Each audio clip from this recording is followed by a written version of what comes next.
Good morning, everyone. Today, I wanted to talk to you all about fear. And what if fear was put in your path for soul growth? Okay. I also want to talk about soul contracts because I don't know if anybody saw the Academy Awards. We all know what happened with Will Smith and Chris Rock. And I know I have my opinion on it, but I was just meditating and I was meditating on soul contracts, right? And so with soul contracts, before we come down as a soul in a human body, we set up all of our life experiences to help us grow and learn and evolve, which includes relationships, right? Relationships with people, family, parents, your significant other, all of it. And then when we come down, there's an amnesia that happens, right? Because I know if I knew everything that was going to happen in my life, I would be rocking in a corner, and you would probably too, right? And so an amnesia comes down, and that's when free will and free choice comes into play. And so I was meditating on what happened. Well, I was meditating, and then what flew into my head, because as a human, a whole bunch of shit flows through my head when I'm meditating, right? What happened last night on the Oscars. And, the human part of me could take a side, but then I started to kind of lift up above that. And for whatever reason, Chris Rock and Will Smith set up on a soul level that experience for each of them to grow and to learn. And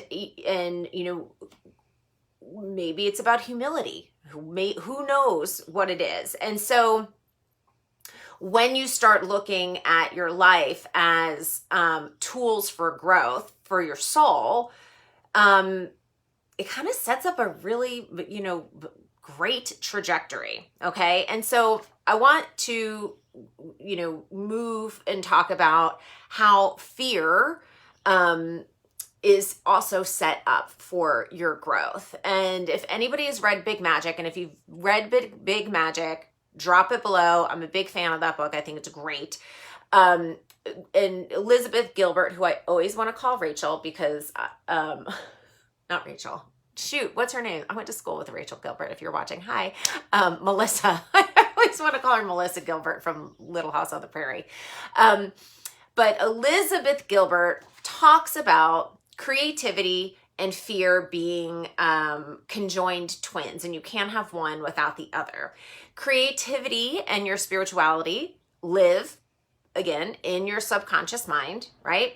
And so I like to take it a step further and say, hey, like,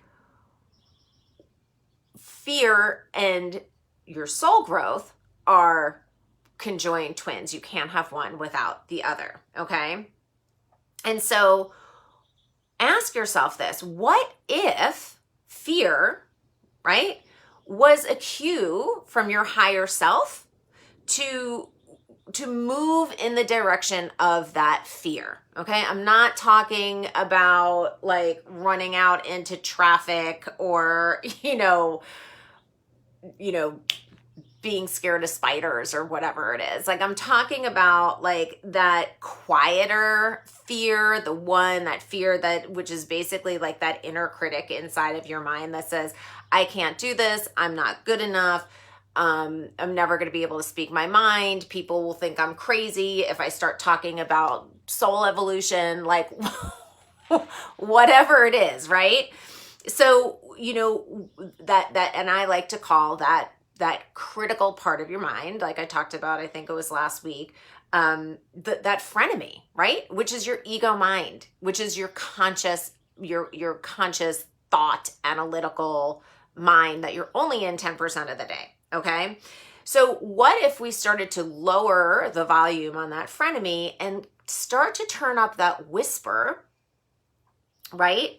And so like it is now like Our world is like seriously freaking crazy, right? It has been for a while, all right? And, and again, all of this is basically like a big zit being popped so everything could come out and heal, right? Whether it was, the list could go on forever. I'm not going to sit here and list out all the things that is wrong with our planet right now, right? But when we take this perspective of like, how can I be an active participant in the healing of the planet, it starts with you. It starts with us. And so it's about learning how to alchemize those fears and so that we can evolve and grow. Okay. And so it is now time to basically go deeper within ourselves. Okay. And again, going back to Will and Chris, like we could get all fired up about it, right? And I'm kind of fired up about it, but we have to rise above it to understand what the lesson is in it for us. What is it triggering in us?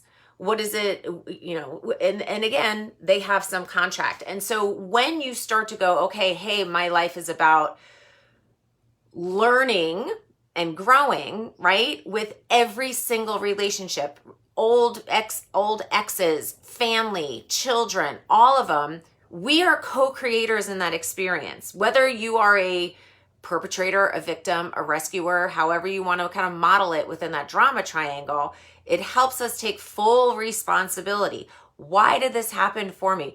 What is the lesson that I have to learn from this, right? So when you gather that lesson, you could drop the story, right? And drop the drama, right? And so kind of going back and forth between like fear and stuff that happened last night, but it is all about soul contracts, right? It's all about relationships that you have with other people. And so when we dive deep into our fears, we can see if they're true, right? Probably not, right? You could see also how they are stopping you from living your best authentic life, right? And so that and so when we step into this place of growth, we also learn how to heal. And so, what is that fear that you have? What old behavior is being highlighted right now in your life, right? Or in your job or in your relationships, so that you can create a new healthy one.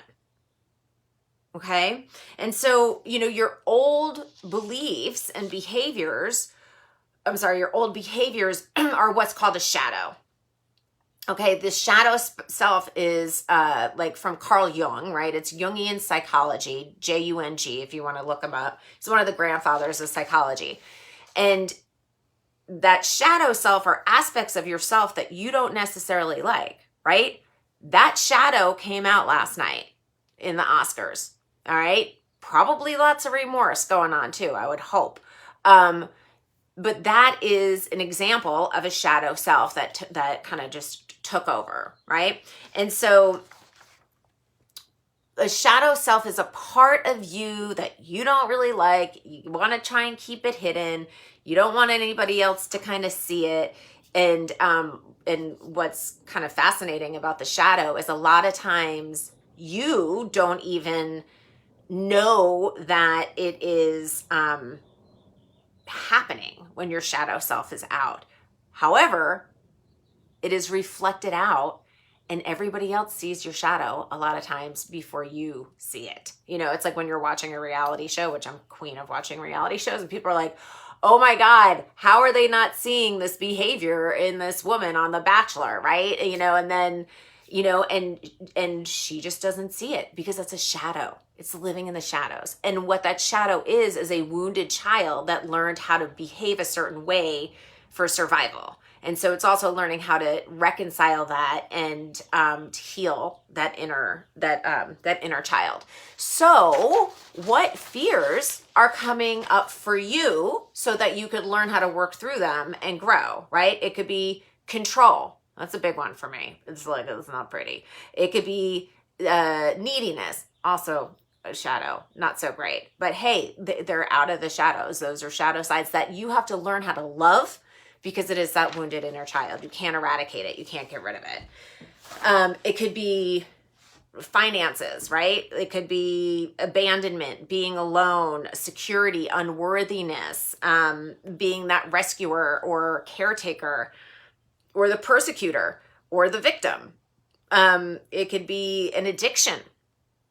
And so what are the fears behind those behaviors? Okay. So again, no matter what shows up, know that it's that wounded inner child, right? Also probably activated in the Oscars last night, right?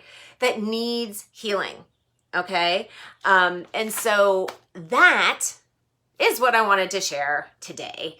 And if you were activated in this, whatever this is, this video, and you want to do some inner child healing work, hit me up, DM me or email me, and we could set up a 30-minute call. And that is all, my friends. I will see you on the flip side.